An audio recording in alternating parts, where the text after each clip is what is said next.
Welcome to our first virtual Q&A. I'm Sophia Morissette, and I'm interning with Minnesota Women's Press in distribution and visual communication. I'm happy to introduce one of our Women's Press storytellers. Priscilla wrote for our Quarantine about transformation that came out in May.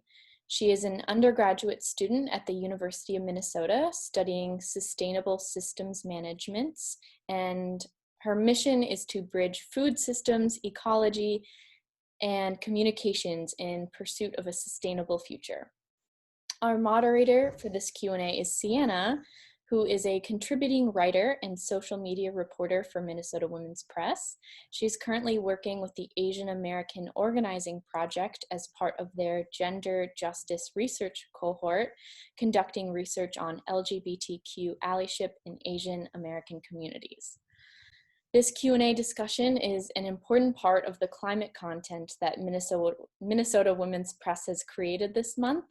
This is the beginning of our Ecolution campaign, which is focused on stories of women who are part of a revolution focused on building sustainable economies and ecosystems. Sienna, do you want to start us off? Absolutely. Thank you so much for the introduction. As Sophia said, my name is Sienna Iwasaki-Milbauer, and we have Priscilla here today to have a conversation about the environment from a youth perspective.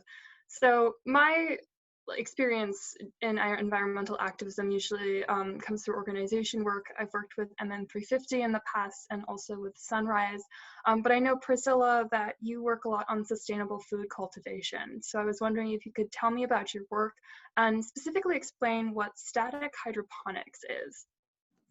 Well, first off, I'm really happy to be here, honored to be a part of the Minnesota Women's Press community. And to answer your question, I think I'll have to go back a little bit. So aquaponics is what drew me first to sustainable food, and it had personal ties for me. My family is from Vietnam. I was born here, but my parents are immigrants. I had an uncle who lived there, and he was tied to the fish industry. And in 2016, there was a chemical spill that affected the entire coastline, and so that impacted his business, and it drew me in. I had the opportunity to write a paper for the Minnesota Youth Institute, which is an opportunity for high schoolers to research, write a topic, and present it to industry leaders. And so through that research, it was really more of a heritage cultural revolution for me. I saw that sustainable agriculture is not just a new fad, it was really a lifestyle for people. And so I had intentions to come to the university to do aquaponics research, but found out the department wasn't supported, so I pivoted to hydroponics. And hydroponics is different because it doesn't involve fish. Aquaponics is a dual system of fish and plants. Hydroponics is purely water and plants, so hydro. And what I'm growing is carrots and lettuce. And what's different about hydroponics, static hydroponics, is that it requires no electricity to pump water continuously. A lot of vertical farming things you see in urban settings, there's elaborate pumps and ventilation systems. My static hydroponics doesn't require any of that. It's just a bucket of standing water like you see in your backyard. That's wonderful. So kind of pivoting just to like the larger issue that we're looking at, I'm wondering if you remember like the first time you ever heard of the idea of climate change. I feel like for a lot of people in our generation, it's something that's always kind of been there. Like I personally can't really pinpoint the time that I remember that, whereas like a lot of people who are older than me have like a really specific story of the first time they were introduced to that concept. And I'm wondering what your experience is in terms of like how you encountered the idea of climate change. Yeah, I have to agree with you, Sienna, that growing up in this generation, being Gen Z, I think climate change is very much the thing we grew up with. I remember as early as elementary, perhaps middle school, reading Times for Kids magazines, and they talked about, oh no, coral bleaching, now what? And they're like, oh yeah, just don't use plastic. And I thought it was really that simple. And as I've grown older, you're now hearing things about the sixth mass extinction. And like I said before, my parents are immigrants, and so the priorities for people, I think, is always economics first, and then sustainability is like a lifestyle. It's some sort of privilege. But as I've learned more about climate change, its impacts, I've seen that it's not just a lifestyle. There was a career in it, which is why I have this degree I'm pursuing right now. But I've come full circle to again realizing it is truly a lifestyle. It is not a privilege, but a right, which I guess ties into environmental justice, but we can get into that later. And climate change for me, I've become aware of it as I grow older, and it's changed for me in terms of not just like the issue, as I think a lot of news and media makes it out to be, but it's really just a symptom of greater things that are tied very much to humans and their behavior. So that's how I feel about climate change now. It's pretty much symptomatic, a pressing issue, but it is not perhaps the biggest issue, I would argue, facing society and our ecosystem. Yeah, well, you brought up environmental justice, and I know that one of the things that I am always curious about is like how broad that topic is and how much that covers, and how every person's definition, I think, of environmental justice is really different depending on their background and their interests and like what speaks most to them within that movement. And so I'm curious, what does environmental justice mean to you? What does that entail, and what would that look like actually in practice in society? Big questions. I think the first, right, this is like one of those standardized tests where they ask you a question, there's like A, B, C, D parts to it. Oh, 100%. I know. So I think the first thing to understand is that environmental justice is nothing new. There are tons of land water protectors that have been doing this battle for a long, long time. But for me, it's been a pretty recent term that came to my attention, especially in higher education. And environmental justice to me is recognizing that social development, economical, political, all the goals you could think of are intimately tied to the land, and that injustices can be, they can have roots in the biosphere. It is not just injustice verbally or physically. It is when you have this deep understanding that humans and the environment are inseparable, then you understand that when you do wrong by the earth, you do wrong by people. Environmental justice is like one of those arguments that comes to mind is when you have economic pressures and people are always like, oh, you can't worry about the environment. Like, you can't do that if you're worried about your starving family. But you have to also examine why that family is starving in the first place. It's because they've been robbed of their agency, and that is very much tied to the environment. And so I think exploitation is inherent. Like, there has to be some reciprocal relationship with the earth, whether it be exploitive to certain degrees. I think that much is sacrificed and needed. But when exploitation disproportionately affects a certain population, then it becomes apparent that nature has been commodified and weaponized. And then I think that's when the injustices part comes into it. Yeah, sort of bouncing off of your point about a lot of people make this point, like you said, that, you know, you have to prioritize economic difficulties over climate justice, or that they aren't one and the same, that they aren't interconnected. And I think that's an argument that I certainly anticipate is going to come to the fore in the next couple of months or years, really. We have the situation with the coronavirus pandemic, and that's had a very interesting intersection with environmental issues. A lot of questions about, you know, are pandemics becoming more common because of encroachment? Is there an environmental reason behind this worldwide, you know, situation that we are in? And also a lot of people feeling, you know, contrastingly about what the long-term effect of this pandemic experience is going to be on the climate movement. You know, is it going to drive people to really seek change and to really, you know, try to change the way that our society functions in a way that would be helpful for the environment? Or are people going to make that economic argument and say, you know, we have to put the recovery of our businesses and the recovery of our economies over some of the environmental protections that have been put in place in the last decades? I sort of like bump back and forth between being very optimistic and pessimistic about the situation. And I'm curious what your opinion is and what you think it's going to look like in terms of how people are going to respond to this pandemic environmentally. Right. So like you said, it is very interconnected, and I don't think the trade-off is necessary. For most of human history, like 97%, we've been working in egalitarian hunter-gatherer things. So the argument of we can't go back is, I think, indicative of the lack of creativity that we have structuring in society. And so I'm leaning towards optimistic, because when you take care of the people and the environment, economic benefits will naturally flow from that. And for people making the argument that COVID-19 is what the earth needed, like it needed a reset, and I think that's, I don't know, like you could make some eco-fascist arguments out of that, but like that's neither here nor there. But what I mean is that I think COVID-19 really allowed people a chance to see how broken systems were and how fragile they are. And so from that recognition, I think policies going forth will probably be more resilient in terms of handling shock. And I know it's hard to ask people, perhaps it's even insensitive to ask people to think about radical change when they're just trying to get basic needs met. And so going forth economically, I know there's a lot of circular economics talk. I know like donut economics by this one woman. I didn't get to read the whole book, but I read excerpts about it. And I think those mimic nature. And so pandemics are a product of nature, and so I think our response should be modeled after nature. Biomimicry is super powerful in terms of building resilience, and so maybe pandemics will be more common. I think that much is not too surprising, but I hope going forth that people will learn from this. We had a bit of a primer with Ebola, but not much came out of that, and now this is here. And I think most of the people outside the US, this is kind of a hot take, they live with more risk than we do. And so they don't shut down because of malaria. And malaria is something that is prevalent with a cure. And it's still running rampant in certain parts of the world, but people still go about their lives. And so I think for us in the Western privileged world, I think it's a good hard look at what types of decisions we're making in terms of risks to our people.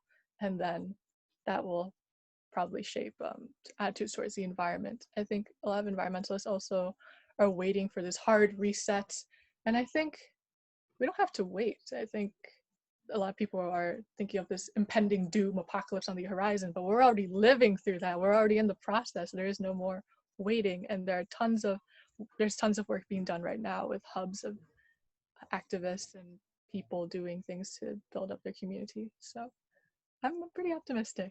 Whether or not humans will change or the biophysical parameters will force us to adapt. Yeah, I agree. I think there's definitely going to be some sort of change. I think that much is inevitable. I'm sort of curious, you touched on this idea of different perspectives when it comes to the environmental movement. And for instance, as you noted, the difference between living in the United States, for instance, versus a different country. I know that one of the things that has been really a huge challenge for the mainstream climate movement has been this reputation that it has, in many ways, rightly earned for being very white dominated, often very economically privileged dominated. And I think in recent years that has changed for the better. And there's a lot more voices of women, of LGBTQ plus people, of POC, of low income folks who've been able to take center stage and take leadership roles. And I wonder just from the perspective of a person who this movement is a big part of the academic work that you do, why do you think it is so important that those voices start taking center stage? And what is it that they have to say that is special and unique and that is, invaluable to the movement? Right, I think being part of the POC and queer community, I felt that way going into it. I mean, I'm privileged myself. I live in the suburbs, and so I've definitely benefited from certain paradigms. But I think, like you said, it's important to center voices and knowledge in marginalized groups, indigenous groups, because they've had a longer history than urban modern society. And so what they bring to the table, I think, is intimate knowledge of the land. They know it better than colonial mindset settlers that have come here and then inserted bureaucratic stuff that they believe has, there are valid benefits to the current models of things. It's very efficient. It's lifted a lot of people out of certain situations, but those same systems are putting people back into a bad place. And so, I think for like I said before, hunter-gatherer societies, they were egalitarian and they were based on energy flows that were like quote unquote natural. Right now we've been supercharged with a bunch of fossil hydrocarbons that power the current supply chains that we have to run economics.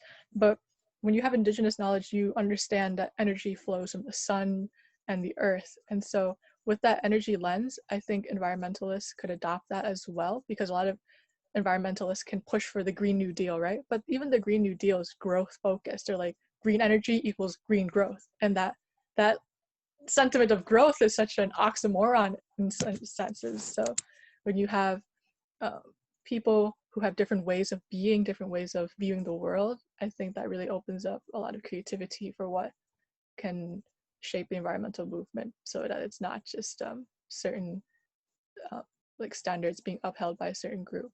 when you have multiple voices like that. For me personally, it's been really powerful to see the voices from communities that have been currently most affected by environmental crisis, right? I mean, it's no secret that, you know, it is low-income, marginalized communities who are feeling the impacts, the real-time, day-to-day impacts of what we've done to our environment first. And so I think that being able to hear voices who can speak really to like the very physical, very, you know, tangible impact that these choices that larger corporations and governments and individual people are making have on their communities is just incredibly powerful. I'm curious, you know, working in an academic field that, you know, is really related to this, are there certain ideas or concepts that you have been introduced to in the last couple of years that excite you, that you feel like are promising in terms of moving forward in a positive direction for environmental justice? Right. So I'm more on the, I'm not a veteran like environmental justice, obviously, but I bet during my time at the Native American Medicine Garden, I think I talked with the man there who was a caretaker of the space, and he talked about this fear of uh, giving control and agency back to certain groups as if it's some sort of vendetta, like a vengeance, like we want our land back. But that doesn't mean we want our land back and we'll kick you off of it. It just means we just want our land back because we know how to care for it. And so in academia, I think a lot of research centers around what can we do, and there's not enough listening to the people who've been there, who've done that, like you said, who are directly impacted by things. And so not only just developing good listening skills, but just imagining different ways of being in terms of deep time. When you like examine history, it's not like we have to scramble to find solutions now that we have all this technology at our disposal. I think a lot of answers can be found in history and listening to alternative ways of being. So for my static hydroponics research, right, I initially thought it was going to be super suited for urban areas because it's small bucket of water and it doesn't require much electricity and there's not much land in cities anyway. But I think that is like carrots can be grown in the ground too. So I've come to realize that we've created such expensive, complex issues. We're trying to use complex, expensive solutions to address them. But I think just returning back to roots, and the word radical, right, often connotes revolutionary change, but the real meaning of radical is roots. And so returning to our roots, I think, has been a sentiment I've carried forth in the past couple of years. I'm curious, earlier in the interview, you mentioned something about, you know, environmental justice and climate change not necessarily being the most pressing issue that we have in our society. And I think that that's like a fascinating statement from a person who's doing a lot of work that seems to contribute directly or to be directly connected to the idea of addressing that issue. And so I'm curious if you could elaborate on that and say, where do you think climate change fits sort of in the picture of the broader issues that we're facing as a species, really? Right. So if we're going to talk about species level things, I think we have to recognize that the human species functions on narratives. Our brains are wonky machines, not machines, but like they're very malleable, and their plasticity allows for great things. That's why we can cooperate with one another even if we're not related. But it's also susceptible to a lot of biases and blind spots. And so I think the greatest issue we have in our culture, at least here in North America, and the way it's spread to the rest of the world, is that we have this growth imperative built on a colonial mindset that exploits. And so when you have certain narratives feeding you, that guides your behavior, and human behavior is what's driving actions, and actions emerge in systems that we see now. And so when you change a cultural story and the priorities for people, I think that has a great influence on how people behave. So if we can shape narratives and shift it away from, let's say, GDP or getting a job is the epitome of success or material wealth, that type of narrative has a lot of power in shifting.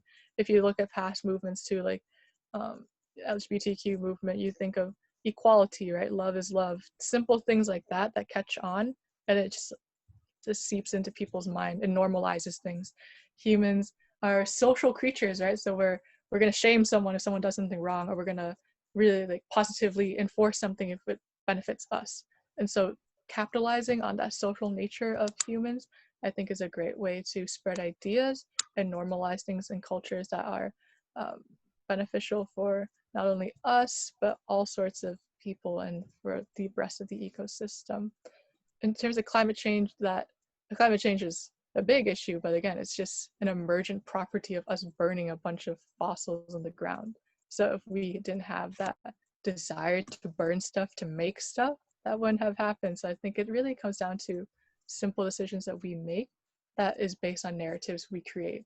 And narratives have erased identities, they've misconstrued identities. So you know how that is in marginalized communities when you paint a certain picture of people, that's the accepted picture, even if it's not based in reality. And so this manifest destiny, like human pinnacle of like success and evolution, like that can lead to a lot of strange decisions with dire consequences. So for me, it's narratives. I think that has to change first. And a lot of people already recognize that. I think developing countries they're starting to see that certain Western ideals are not cut out for success or long-term viability. And so when you remove dominant narratives and let other narratives speak for themselves, I think you'll see that there are lots of biases and blind spots in the way we operate now. Yeah, I think you're absolutely right about the power of narratives. Being someone who is involved in the environmental movement largely through an activist lens, I know that that's something that I've had a lot of challenges with, and one of the reasons that I've sort of dipped in and out of environmental activism and had like my periods where I'm very into it and then my periods where I feel like I have to step back is that I feel like it's a huge challenge for the environmental movement to find a narrative that really feels convincing and that feels genuinely helpful and inspiring, and that you feel it could be implemented. And I think that's a continual struggle that I certainly have seen in that movement, just to find a narrative that feels truly different from, as you said, this predominant narrative that we have about growth and about economics sort of being king. But that also feels feasible, right? That doesn't feel like, unicorns and dreams. And so I think that that's a really good point to bring up the importance of narrative, even in a very scientific driven issue.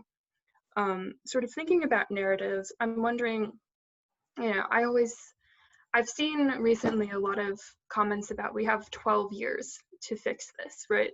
There's a statistic out that says in 12 years, the damage to the atmosphere will be so great that most of the extremely severe consequences of climate change will not be preventable. And that's like quite a daunting number. 12 years is a very short time, but it's also a very long time. And so kind of running around that idea, I was wondering, if you think about what the world is going to look like in 12 years, what do you think it's going to look like? What do you hope it's going to look like? And are those two things different? Well, I think there definitely will be a difference. Even when you're optimistic, reality doesn't always line up with reality. So I think when you're talking about numbers, you have to keep in mind the grand scheme of things. We're in a period that's called the Holocene, which is when agriculture began, the Ice Age ended, or some people call it the Anthropocene, the age of man. And I think the effects will be here regardless if we meet things within 12 years or not. And so that is the ideal. But in order to meet that, we'd have to cut 80% of energy use, and GDP would drop by 30%, which sounds really scary for people. But if you think about it, if we take GDP and cut it by 30%, we'd be back to 1990. And I can't say that the material wealth of 1990 was that bad for many people, considering how much improvement was made in the 20th century.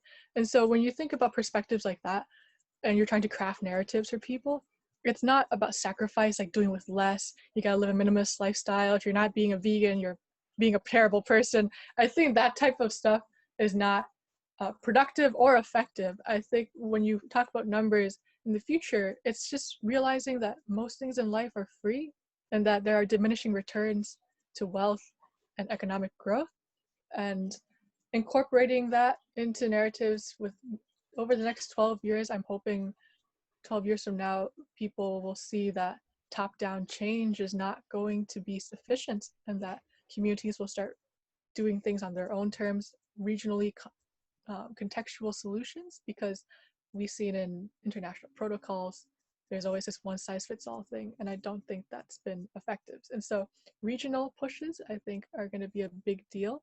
And growth imperatives and getting a job and education, like I mentioned before, if you shape how people view the world at a young age and then they realize that getting a job isn't everything, I think that'll change how people conduct themselves and the way they use their resources. So I am hopeful on people preparing for things. I can't say that I'm expecting policies to radically change for the next 12 years, but that doesn't mean we're doomed.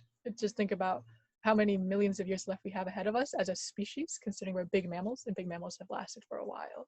So we're pretty resilient creatures. If there's anything that you think, sort of an action step for our listeners, this is something that we emphasize a lot in the magazine, is this idea that you get this information and then you do something with it. And so I'm curious if there's an action step or someone's work that you think is particularly inspiring, that it would be worth people checking out, or just something that people who might be interested in the conversation that we've had can do in their own lives to participate in thinking about these topics. Yeah, I feel the same way when I learned about this stuff. Is I'm too small, there's nothing I could do. And I think that's a very valid reaction, and you should allow yourself to grieve and feel inadequate, but you have to understand there are other people with this realization as well. And so reaching out to people, building networks, that's a big thing. Getting involved, like you said, you're an activist in the environmental field. I think just being in spaces where you can have discussions about these things is an important first step, other than educating yourself. I am part of a group right now that is trying to democratize a synthesis that combines human behavior, energy, the environment, economics. Like you said, there's no unifying synthesis, and we're not claiming to know everything. But once you realize the energetic underpinnings within your own lifestyle, I think that relieves a lot of pressure of things, because you realize that you don't need much to live in the future, and that you can start looking for creative ways. So one of my friends built a solar panel out of scratch, and it's not that difficult. Or just modifying your energy dependence, I think, is an important step. I think the important stuff here is mental primers. If you can accept a different outcome than what's been taught you, then you can really handle anything without feeling inadequate that you haven't moved into a tiny home and haven't done certain things. So yeah, I think psychologically is the important step. Educating yourself on like how much energy is involved, and then getting into groups, like you said, MN350 or other things like that. I've been, this past spring break, I was part of a Line 3 activist camp, and it's really cool just to put yourself in certain situations where you don't think you belong ideologically or however else. I think that is enough of a first step for people to take. All right, well, thank you so much, Priscilla. It was so nice talking with you about these topics. And I think, like you said, just getting to be in a space, even if it's just 2 people or 10 people or 12 people, digitally or physically, to have the chance to talk and think about these types of topics is it's a learning experience, and it's also a healing experience. So definitely so glad to be a part of this space, and looking forward to future discussions. Thank you guys so much. That was awesome. Thank you both for having this discussion and really asking and answering the big questions. Me, myself, as like a college student, I have a lot of like existential dread about especially things with climate change, and kind of tied things over a little bit for me. I know there's a lot more work to be done, but it was really great too how you tied in how a lot of our current issues are really interconnected with environmental justice. And thank you all for listening and being part of this conversation. We're hoping to do more of these podcasts, and we welcome your feedback in the comments section. For more from Minnesota Women's Press and the Ecolution campaign, visit our website at womenspress.com or pick up our publication at one of our distribution sites, a list of which is on our website. You can also follow us on Facebook, Instagram, Twitter, and LinkedIn. Our handle is @MN Women's Press. Thank you all very much.